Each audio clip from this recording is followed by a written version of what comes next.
ஒருவருடைய கையை பார்க்கணும். ரேகையே இல்லாத கைங்கிறீங்களா சார்? நம்ம சொல்ல போறேன் நான்.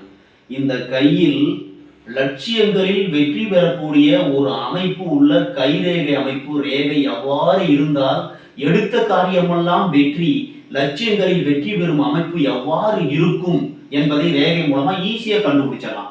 இப்ப இந்த ஆயில் ரேகை இருக்கு பாத்தீங்களா? ஆயில் ரேகை குரு வீட்டில் இருந்து இப்படி வரும். இந்த மாதிரி ரேகை வந்ததுன்னா உங்களுக்கு லட்சியங்களில் வெற்றி பெறும். இப்ப புத்தி ரேகையும் பாருங்க, அதோட தொடாது இப்படி வந்திருக்கும். இந்த புத்தி ரேகையும் இந்த மாதிரி வந்திருக்கும். புத்தி ரேகையும் குருமேட்டில் இருந்து ஆரம்பித்து ஆயுள் ரேகையும் குருமேட்ல இருந்து ஆரம்பிச்சுன்னு வச்சுங்க, அவர்களுக்கு நல்ல புத்தி, சிறந்த புத்தி, சிறந்த ஆயுள், அதாவது இயற்கையிலேயே அவங்களுக்கு அறிவு திறமை நல்லா இருக்கும். லட்சியங்களில் எடுத்த காரியமெல்லாம் வெற்றி உண்டாகும். இந்த மாதிரி குருமேட்ல இருந்து ஆயுள் ரேகை ஆரம்பிக்குதான்னு